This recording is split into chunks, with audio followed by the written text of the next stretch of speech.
Hello everyone, welcome to Neso school. हमने पिछले lecture में फंक्शंस ऑफ पॉलिटिकल पार्टीज को पढ़ना शुरू किया था। पिछले पार्ट में हमने 7 में से first 4 functions of political parties को अच्छे से समझा था और आज के इस पार्ट में हम रिमेनिंग 3 फंक्शंस को समझने वाले हैं। हमारे आज के लेक्चर का नाम है functions of political parties part 2। तो चलिए देख लेते हैं इस लेक्चर के टॉपिक्स। हमारे इस लेक्चर का एक ही टॉपिक होने वाला है जिसका नाम है फंक्शंस ऑफ पॉलिटिकल पार्टीज। ये फंक्शंस आपके चैप्टर में यहां से लेकर यहां तक दिए गए हैं। तो बिना किसी देरी के शुरू करते हैं और समझ लेते हैं हमारे अगले फंक्शन को, मतलब कि फंक्शन 5th को। यहां पर लिखा है Those parties that lose in the elections play the role of opposition to the parties in power by voicing different views and criticizing government for its failures or wrong policies। तो यहाँ पे लिखा गया है कि जब चुनाव होते हैं तो उसमें डिफरेंट पॉलिटिकल पार्टीज खड़ी होती हैं, लेकिन सभी पॉलिटिकल पार्टीज तो नहीं जीतती, कुछ हार जाती हैं। अब जो पॉलिटिकल पार्टी जीतती है उसे हम रूलिंग पार्टी कहते हैं, लेकिन जो पॉलिटिकल पार्टी हार जाती है उसे हम ऑपोजिशन पार्टी कहते हैं, मतलब कि विपक्षी दल कहते हैं।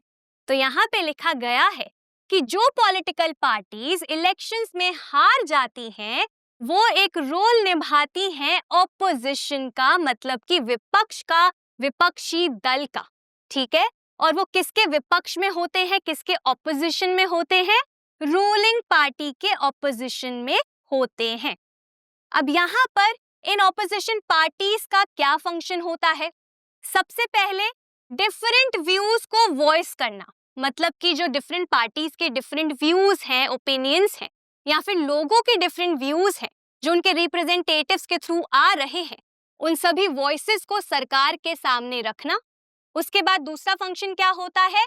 क्रिटिसाइज करना गवर्नमेंट को उनके फेलियर्स के लिए और उनकी रॉन्ग पॉलिसीज के लिए, मतलब कि आलोचना करना गवर्नमेंट की, सरकार की, अगर वो किसी भी तरीके से फेल हो जाते हैं या अगर कोई भी गलत पॉलिसी वो बना देते हैं या अगर उनका कोई भी एक्शन गलत हो जाता है। तो यहाँ पे ये ऑपोजिशन पार्टीज क्या करती है? ये इस बात का ध्यान रखती है कि जो हमारी रूलिंग पार्टी है, जो हमारी सरकार है, वो कोई गलत काम ना करे, कोई गलत कदम ना उठाए, कोई गलत पॉलिसी ना लेकर आए, और अगर वो कोई गलत पॉलिसी लेकर आ जाती है, अगर वो किसी भी तरीके से फेल हो जाती है, तो यहाँ पे ये जो विपक्षी दल होते हैं, ऑपोजिशन पार्टीज होती हैं, ये उसके खिलाफ आवाज उठाती हैं, उनको क्रिटिसाइज करती हैं। ठीक है, अब आगे क्या लिखा है? Opposition parties also mobilise opposition to the government. अब यहाँ पे एक और फंक्शन होता है ऑपोजिशन पार्टीज का, और वो क्या है कि यहाँ पे ये ऑपोजिशन पार्टीज मोबिलाइज करती हैं ऑपोजिशन को गवर्नमेंट के अगेंस्ट, मतलब कि यहाँ पे ये ऑपोजिशन पार्टीज लोगों को इकट्ठा करती है और उनको विरोध में लेकर आती है सरकार के। तो एक तरीके से यहाँ पे ये ऑपोजिशन पार्टीज लोगों को विरोध में लाने की कोशिश करती है गवर्नमेंट के, सरकार के, उनकी किसी पॉलिसी के खिलाफ, उनके किसी एक्शन के खिलाफ, उनको चैलेंज करती है, लोगों को मोबिलाइज करके, लोगों को साथ में लाकर अपोज करवा कर गवर्नमेंट के खिलाफ। ठीक है, अब यहाँ पे ऐसा नहीं है कि सिर्फ यही ऑपोजिशन पार्टीज होती हैं और ये हर बार सेम रहती है, नहीं। जो पार्टी आज रूल कर रही है, कल को अगर वो हार जाती है तो फिर वो पॉलिटिकल पार्टी ऑपोजिशन पार्टी बन जाती है।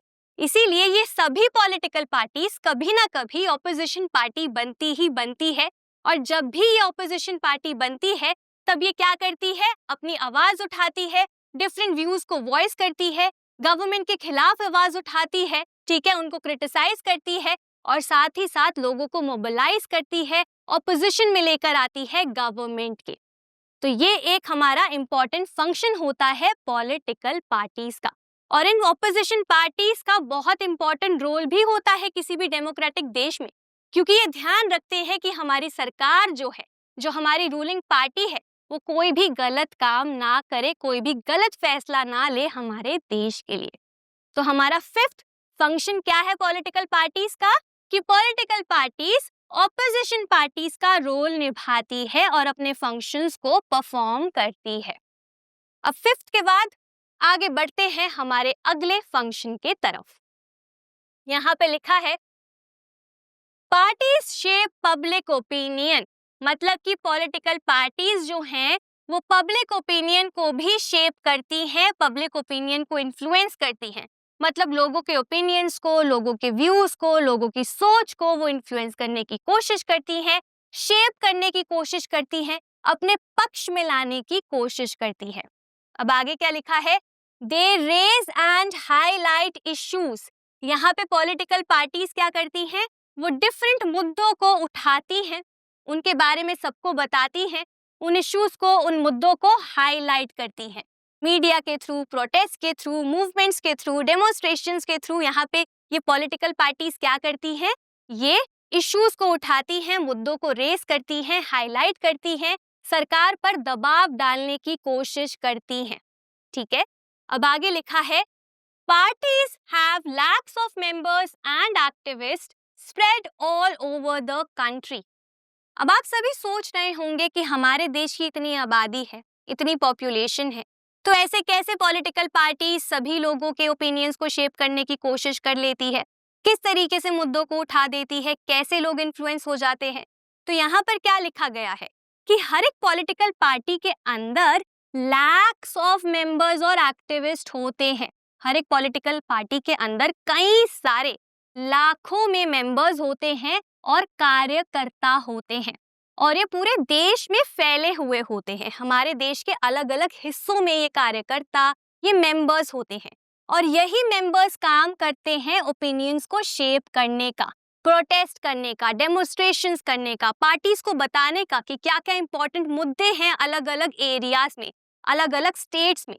तो इस तरीके से ये जो एक्टिविस्ट होते हैं, ये जो मेंबर्स होते हैं, ये पॉलिटिकल पार्टीज को इनेबल करते हैं, मदद करते हैं पब्लिक ओपिनियन को शेप करने के लिए, मुद्दों को उठाने के लिए, इश्यूज को हाईलाइट करने के लिए, मूवमेंट्स को क्रिएट करने के लिए, या फिर प्रोटेस्ट को क्रिएट करने के लिए। अब देखते हैं हमारा next point. Many of the pressure groups are the extensions of political parties among different sections of society। अब यहाँ पे मेंबर्स और एक्टिविस्ट के अलावा एक और ऐसा ग्रुप होता है जो कि पब्लिक ओपिनियन को शेप करने में पॉलिटिकल पार्टीज की मदद करता है, और वो कौन है, प्रेशर ग्रुप्स। आप सभी को याद होगा, हमने प्रेशर ग्रुप्स के बारे में पढ़ा है। ये वो ग्रुप्स होते हैं जो कि सरकार के ऊपर दबाव डालते हैं, ये वो ग्रुप्स होते हैं जो किसी एक स्पेसिफिक इंटरेस्ट के लिए बनाए जाते हैं। तो यहाँ पे लिखा गया है कि कुछ प्रेशर ग्रुप्स हमारे देश में ऐसे हैं, कई प्रेशर ग्रुप्स एक्चुअली हमारे देश में ऐसे हैं जो पॉलिटिकल पार्टी से जुड़े हुए हैं या फिर उनसे निकले हुए हैं। ठीक है, तो कई सारे प्रेशर ग्रुप्स ऐसे हैं हमारे देश में जो पॉलिटिकल पार्टी से ही निकल कर आए हैं, उनसे ही जुड़े हुए हैं, या पॉलिटिकल पार्टीज उन ग्रुप्स को बहुत ज्यादा सपोर्ट करती हैं। कई सारे यूनियंस ऐसे हैं, स्टूडेंट्स यूनियंस ऐसे हैं जो कि पॉलिटिकल पार्टी से जुड़े हुए हैं, और ये सभी यूनियंस, ये सभी pressure groups different sections of society को रिप्रेजेंट करते हैं, उधर से बिलोंग करते हैं। तो यहाँ पे जो पॉलिटिकल पार्टीज होती हैं वो प्रेशर ग्रुप्स के जरिए लोगों के ओपिनियंस को शेप करने की कोशिश करती हैं। किस तरीके के ओपिनियंस को शेप करने की कोशिश करती हैं? फॉर एग्जाम्पल, जो भी पॉलिटिकल पार्टी की आइडियोलॉजी है, जो भी पॉलिटिकल पार्टी का ओपिनियन है, जो भी उनका एक आइडिया है, उस आइडिया को प्रेशर ग्रुप्स के जरिए स्प्रेड किया जाता है, एक्टिविस्ट के जरिए स्प्रेड किया जाता है, मेंबर्स के जरिए स्प्रेड किया जाता है लोगों के बीच में। जो व्यू एक पॉलिटिकल पार्टी रखती है, जो भी आइडियोलॉजी एक पॉलिटिकल पार्टी की है, उसी को फैलाने की, स्प्रेड करने की कोशिश की जाती है इन सब के जरिए। उसके बाद गवर्नमेंट के खिलाफ करने के लिए भी प्रेशर ग्रुप्स को कई बार यूज किया जाता है। मतलब अगर सरकार की कोई पॉलिसी है या कोई ऐसा लॉ है जो सरकार लेकर आई है जिसके खिलाफ कोई एक पॉलिटिकल पार्टी है, तो यहाँ पे पॉलिटिकल पार्टी क्या करेगी, वो प्रेशर ग्रुप के सहारा लेगी, वो इन एक्टिविस्ट का सहारा लेगी और इनके जरिए लोगों को विरोध में लाने की कोशिश करेगी। ठीक है, उन पॉलिसीज के विरोध में लाने की कोशिश करेगी, सरकार के विरोध में उनको मोबिलाइज करने की कोशिश करेगी। तो इस तरीके से यहाँ पे पॉलिटिकल पार्टीज प्रेशर ग्रुप्स के जरिए लोगों को अपने पक्ष में लाने की कोशिश करती है, उनके ओपिनियंस को शेप करने की कोशिश करती है। अब देखते हैं हमारा next point. Parties sometimes also launch movements for the resolution of problems faced by people. जैसे मैंने आप सभी को बताया कि पॉलिटिकल पार्टीज कई बार प्रोटेस्ट करती हैं, कई बार मूवमेंट्स भी ऑर्गेनाइज करती हैं, लॉन्च करती हैं। क्यों? लोगों की प्रॉब्लम्स को सॉल्व करने के लिए। कैसे लोगों की प्रॉब्लम्स को सॉल्व करती हैं वो? मूवमेंट्स के थ्रू सरकार पर दबाव डालकर कि आपको बदलाव लाना पड़ेगा, आपको किसी पॉलिसी को बदलना ही पड़ेगा, किसी लॉ को वापस लेना ही पड़ेगा। तो इस तरीके से पॉलिटिकल पार्टीज क्या करती हैं? वो मूवमेंट्स को ऑर्गेनाइज करती हैं, ठीक है, वो डिफरेंट तरीके के प्रोटेस्ट को ऑर्गेनाइज करती हैं, डेमोन्स्ट्रेशंस करती हैं और उसके जरिए वो लोगों की प्रॉब्लम्स को सॉल्व करने की कोशिश करती है, लोगों को अपने सपोर्ट में लाने की भी कोशिश करती है। अब यहाँ पे आगे लिखा है, often opinions in the society crystallize on the lines parties take। ये एक बहुत ही इंपॉर्टेंट लाइन है।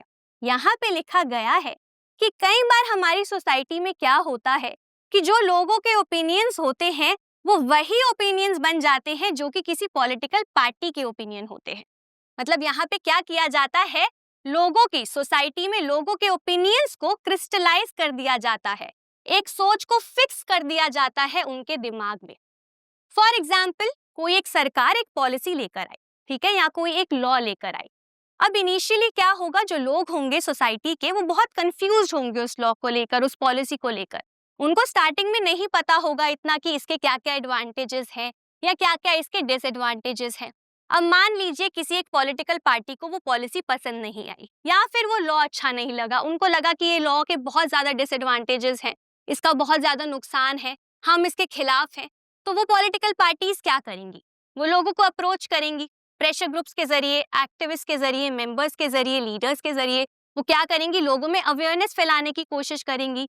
वो लोगों को जाकर बताएंगी कि ये पॉलिसी, ये लॉ बहुत ही खराब है, ये इस सेक्शन के लिए बहुत ज्यादा खराब है, इसके बहुत ज्यादा नुकसान होंगे आप सभी लोगों को। उसके लिए वो मूवमेंट्स को ऑर्गेनाइज करेंगी, प्रोटेस्ट को ऑर्गेनाइज करेंगी, मीडिया में उसको हाईलाइट करेंगी और इसके जरिए क्या किया जाएगा, लोगों के दिमाग में ये फिक्स कर दिया जाएगा कि ये एक पॉलिसी, ये एक लॉ बहुत ही ज्यादा बुरा है, एक सेक्शन को या किसी और सेक्शन को सोसाइटी के बहुत ज्यादा नुकसान होगा अगर ये लॉ आ गया, इम्प्लीमेंट हो गया, अगर ये पॉलिसी इम्प्लीमेंट हो गई।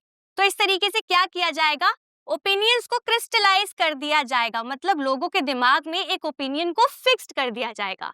लेकिन असलियत में ये जो ओपिनियन है, ये किसका ओपिनियन है, पॉलिटिकल पार्टीज का ओपिनियन है, लेकिन वो अब लोगों का ओपिनियन बन गया है। अब लोग भी उनको सपोर्ट करेंगे कि हाँ, ये पॉलिसी बहुत ही गलत है, ये लॉ बहुत ही गलत है। वो शायद समझने की कोशिश भी नहीं करेंगे कि असलियत में वो लॉ अच्छा है या बुरा है। क्यों? क्योंकि उनके ओपिनियन को अब शेप कर दिया है पॉलिटिकल पार्टीज ने।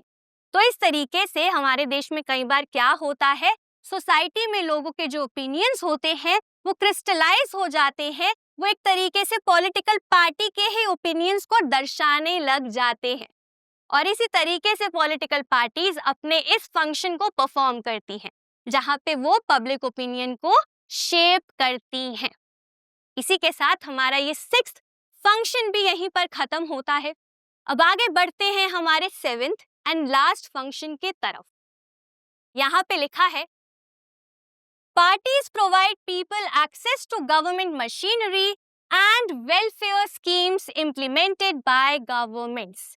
यहाँ पे लिखा गया है कि जो पॉलिटिकल पार्टीज होती हैं वो लोगों को एक एक्सेस दे देती हैं गवर्नमेंट मशीनरी में और वेलफेयर स्कीम्स में जो कि गवर्नमेंट इम्प्लीमेंट करती हैं। गवर्नमेंट मशीनरी का मतलब क्या होता है, सरकारी व्यवस्था, मतलब कि वो सभी गवर्नमेंट ऑफिसेज, गवर्नमेंट डिपार्टमेंट्स या फिर गवर्नमेंट ऑफिसर्स जो कि पॉलिसीज को, डिफरेंट योजनाओं को जो सरकार लेकर आती है उन्हें इम्प्लीमेंट करती हैं, लोगों तक उन्हें पहुंचाने की कोशिश करती हैं। तो उन सभी को हम क्या कहते हैं, गवर्नमेंट मशीनरी कहते हैं। और वेलफेयर स्कीम्स क्या होती हैं, जो भी कल्याण के लिए स्कीम्स आती हैं, जो भी लोगों के कल्याण के लिए योजनाएं आती हैं। तो यहाँ पे पॉलिटिकल पार्टीज क्या करती हैं, वो एक ब्रिज की तरह एक्ट करती हैं, किसके बीच में, government machinery and welfare schemes और लोगों के बीच में। मतलब वो एक पुल की तरह एक्ट करती हैं, वो लोगों को मदद करती हैं कि उन्हें वो सभी सुविधाएं मिले जो कि सरकार उनके लिए लेकर आई है, ताकि लोग आसानी से गवर्नमेंट मशीनरी में भी इन्वॉल्व हो सके। ठीक है, तो इस तरीके से पॉलिटिकल पार्टीज यहाँ पे एक ब्रिज के तरह एक्ट करती हैं, ठीक है। अब यहाँ पर आगे क्या लिखा है, for an ordinary citizen it is easy to approach a local party leader than a government officer. अब यहाँ पर क्या लिखा गया है कि एक आम इंसान के लिए, एक आम नागरिक के लिए बहुत ज्यादा आसान होता है किसी एक लोकल पार्टी लीडर को अप्रोच करना, ना कि किसी गवर्नमेंट ऑफिसर को अप्रोच करना, ठीक है। मतलब कि एक जो आम नागरिक होता है उसके लिए बहुत आसान होता है कि वो किसी एक लीडर को जो उसके आसपास है उससे जाके बात करे, उसको अपनी परेशानी के बारे में बताए, ना कि जो एक गवर्नमेंट ऑफिस है और उसमें जो एक ऑफिसर है उसको। अब ऐसा क्यों? इनिशियली जब भी कोई पॉलिसी आती है, जब भी कोई स्कीम्स आती हैं हमारे देश में, तो लोगों को उसके बारे में इतनी अवेयरनेस नहीं होती है, उन्हें नहीं पता होता है उसके बारे में, उसके लिए हमें क्या फॉर्म्स भरने होंगे, क्या फॉर्मेलिटीज होंगी, क्या उसका प्रोसेस होगा, उसके क्या एडवांटेजेस हैं। लोगों को इसके बारे में उतनी जानकारी नहीं होती है, तो यहाँ पे वो कंफ्यूज्ड होते हैं, ठीक है, उन्हें प्रॉब्लम्स फेस करनी पड़ती हैं। अब लोगों को बहुत आसान लगता है किसी आसपास लीडर के पास जाके अपनी परेशानी को बताना, अपने डाउट के बारे में पूछना या अपना काम करवाना, लेकिन वो गवर्नमेंट ऑफिस में जाने के लिए तैयार इतनी जल्दी नहीं होते हैं, क्योंकि उन्हें लगता है कि ये गवर्नमेंट ऑफिस बहुत दूर है, वहां पे हमें एक अपॉइंटमेंट लेनी पड़ेगी ऑफिसर से मिलने के लिए, क्या पता हमारा काम डिले हो जाए, हमें बार बार ऑफिस में जाना पड़ेगा काम कराने के लिए, क्वेश्चंस को पूछने के लिए, कौन हमारी वहां पे मदद करेगा। तो इसलिए वो क्या प्रेफर करते हैं, किसी एक लोकल लीडर के पास जाना वो प्रेफर करते हैं, क्योंकि ये लोकल लीडर जो होते हैं ये बहुत अप्रोचेबल भी होते हैं। अप्रोचेबल का मतलब क्या है कि आप आसानी से इनके पास जाके बात कर सकते हैं, ठीक है, ये आपकी हेल्प कर देते हैं। इसी वजह से लोग जो हैं, जो ऑर्डिनरी सिटीजन होते हैं, वो अपने आसपास के लीडर्स के पास जाना ज्यादा पसंद करते हैं। अब यहाँ पे आगे क्या लिखा है, they feel close to parties even when they do not fully trust them. अब यहाँ पर क्या लिखा गया है कि जो हमारे ऑर्डिनरी सिटीजन्स होते हैं वो पॉलिटिकल पार्टीज के बहुत ज्यादा क्लोज हो जाते हैं, उनसे जुड़ जाते हैं, भले ही वो उन पॉलिटिकल पार्टीज को ट्रस्ट नहीं करते, उन पे भरोसा नहीं रखते, ठीक है, लेकिन फिर भी वो उनसे बहुत ज्यादा जुड़ जाते हैं, उनसे बहुत ज्यादा क्लोज हो जाते हैं, क्योंकि वो उनसे बहुत ज्यादा पास है, वो अपनी प्रॉब्लम्स को उनसे आसानी से सॉल्व करवा पा रहे हैं, उनके बारे में उन्हें बता पा रहे हैं। अब ऐसा यहाँ पे क्यों लिखा है, मैं आपको एक एग्जाम्पल देती हूँ। मान लीजिए कि एक बुजुर्ग व्यक्ति है, ठीक है, उनको उनकी पेंशन नहीं मिल पा रही है, उनको कोई फॉर्म भरना है, उनको नहीं समझ आ रहा है ये काम कैसा होगा, ठीक है, वो जाते हैं गवर्नमेंट ऑफिस में, उनका काम डिले हो जाता है और वो गवर्नमेंट ऑफिस बहुत ज्यादा दूर है, तो अब वो क्या करेंगे, वो किसी एक लोकल लीडर के पास जाएंगे, उनको जाकर अपनी परेशानी के बारे में बताएंगे। अब वो लीडर क्या करेगा, वो या तो डायरेक्ट गवर्नमेंट ऑफिस में कॉल करेगा, ऑफिसर को कॉल करेगा और जल्दी उनका काम करवा देगा। अब इससे क्या हुआ, उस बुजुर्ग व्यक्ति की जो प्रॉब्लम थी वो सॉल्व हो गई बहुत आसानी से, बहुत जल्दी, करेक्ट। तो वो इजीली क्लोज आ गए पॉलिटिकल पार्टी के। अब वो बाहर जाएंगे, उस लीडर के बारे में बताएंगे कि इस लीडर ने हमारी मदद करी, ये बहुत अच्छी पॉलिटिकल पार्टी है, ये बहुत अच्छा कैंडिडेट है, ये बहुत अच्छा लीडर है। तो लीडर का भी फायदा हो गया, ठीक है, और उस व्यक्ति का भी फायदा हो गया, और इसी तरीके से वो जो व्यक्ति है वो क्लोज आ गया पॉलिटिकल पार्टी के, ठीक है। अब यहाँ पर आगे क्या लिखा है, Parties have to be responsive to people's needs and demands। अब यहाँ पे पॉलिटिकल पार्टीज को रिस्पॉन्सिव होना पड़ता है लोगों की जरूरतों के तरफ, उनकी डिमांड्स के तरफ, मतलब पॉलिटिकल पार्टीज को सुनना पड़ता है लोगों के नीड्स के बारे में, उनको उनकी प्रॉब्लम्स के बारे में सुनना पड़ता है, रिस्पॉन्ड करना पड़ता है, उसका इलाज करना पड़ता है, उसको सॉल्व करना पड़ता है। और ऐसा क्यों, क्योंकि वो पॉलिटिकल पार्टीज जानती हैं कि अगर उन्होंने लोगों का सपोर्ट नहीं किया या उनकी प्रॉब्लम्स को सॉल्व नहीं किया तो क्या होगा, people can reject those parties in the next elections. तो लोग क्या करेंगे, अगर वो उनकी बात नहीं सुनेंगे तो लोग अगले इलेक्शंस में उन सभी लोगों को, लीडर्स को, उन सभी पार्टीज को हटा देंगे, उनको रिजेक्ट कर देंगे, उनको हरा देंगे इलेक्शंस में। और इसी डर के वजह से ये जो लीडर्स होते हैं, ये जो पॉलिटिकल पार्टीज होती हैं, ये लोगों की और ज्यादा मदद करती हैं, ठीक है, और ज्यादा अप्रोचेबल बन जाती हैं, और ज्यादा ब्रिज के तरह एक्ट करती है गवर्नमेंट की पॉलिसीज, मशीनरी और लोगों के बीच में। और यही है हमारा 7th फंक्शन पॉलिटिकल पार्टीज का, जहां पर ये पॉलिटिकल पार्टीज एक्सेस दे देती हैं लोगों को गवर्नमेंट मशीनरी में और वेलफेयर स्कीम्स में जो कि गवर्नमेंट लेकर आती है, इम्प्लीमेंट करती है। इसी के साथ हमारे ये 7 फंक्शंस पॉलिटिकल पार्टीज के यहीं पर खत्म होते हैं। अब आपके चैप्टर में एक एक्सरसाइज दी गई है जहां पर लिखा है लेट अस रिवाइज, और यहाँ पे एक सवाल पूछा गया है आप लोगों से। यहाँ पर 3 इमेजेस दी गई हैं और इन तीनों ही इमेजेस में आपसे पूछा गया है कि कौन सा पॉलिटिकल फंक्शन है जो पॉलिटिकल पार्टीज यहाँ पर निभा रही हैं। तो चलिए एक एक करके इनके बारे में पढ़ लेते हैं और जवाब देख लेते हैं। सबसे पहली है हमारी ये इमेज। आप सभी को याद होगा अभी अभी हमने इस इमेज को देखा था कहीं किसी एक फंक्शन में। तो समझ लेते हैं पहले इस इमेज में हो क्या रहा है। यहाँ लिखा है कि कुछ यहाँ पे बीजेपी की महिला मोर्चा की एक्टिविस्ट हैं जो कि डेमोन्स्ट्रेट कर रही हैं, प्रोटेस्ट कर रही हैं hike in prices of onion and LPG के अगेंस्ट। मतलब कि एलपीजी और अनियंस के प्राइसेस बहुत ज्यादा बढ़ गए थे, जिसके अगेंस्ट वो विशाखापट्टनम में क्या कर रही हैं, डेमोन्स्ट्रेट कर रही हैं। तो यहाँ पे कौन सा फंक्शन दिखाया गया है पॉलिटिकल पार्टीज का? हमारा 6th फंक्शन, मतलब कि यहाँ पे पॉलिटिकल पार्टीज पब्लिक ओपिनियन को शेप कर रही हैं। इसके बाद बढ़ते हैं दूसरी इमेज के तरफ। यहाँ पर लिखा है कि जो मिनिस्टर हैं वो डिस्ट्रीब्यूट कर रहे हैं, बांट रहे हैं 1 लाख का चेक उन फैमिलीज को जो कि हुज विक्टिम्स की हैं, उनके घरों में जाकर। तो यहाँ पे मिनिस्टर एक काम कर रहे हैं गवर्नमेंट का। तो ये कौन सा फंक्शन है पॉलिटिकल पार्टीज का? हमारा 7th फंक्शन, जहाँ पे मिनिस्टर्स जो होते हैं, पॉलिटिकल पार्टीज जो होती हैं, वो ब्रिज के तरह एक्ट करती हैं।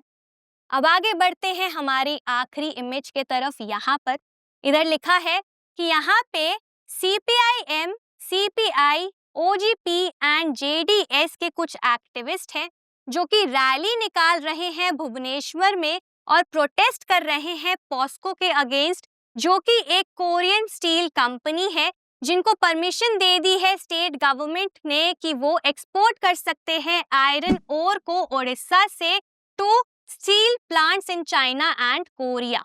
तो यहाँ पे ऑपोजिशन पार्टीज के जो लीडर्स हैं और जो ये पार्टीज हैं, ये क्या कर रही हैं, रैली ऑर्गेनाइज कर रही हैं। तो ये कौन सा फंक्शन है पॉलिटिकल पार्टीज का? हमारा 5th फंक्शन, जहाँ पे पॉलिटिकल पार्टीज, मतलब कि जो ऑपोजिशन पार्टीज है, जो हार जाती हैं, वो ऑपोजिशन पार्टीज यहाँ पे गवर्नमेंट के लिए गए एक डिसीजन के अगेंस्ट रैली कर रही हैं। तो ये थे हमारे 3 फंक्शंस पॉलिटिकल पार्टीज के। इसी के साथ हमारा आज का ये टॉपिक, जिसका नाम था फंक्शंस ऑफ पॉलिटिकल पार्टीज, यहीं पर खत्म होता है। तो बस इसी के साथ हमारा ये टॉपिक, जहां पर हमें 7 फंक्शंस पढ़ने थे पॉलिटिकल पार्टीज के, वो यहीं पे फिनिश होता है। मैं उम्मीद करती हूँ आप सभी को ये सारे फंक्शंस अच्छे से समझ आ चुके होंगे। आज के लिए बस इतना ही। अब मैं मिलूंगी आपसे अगले लेक्चर में एक नए इंटरेस्टिंग टॉपिक के साथ। Thank you.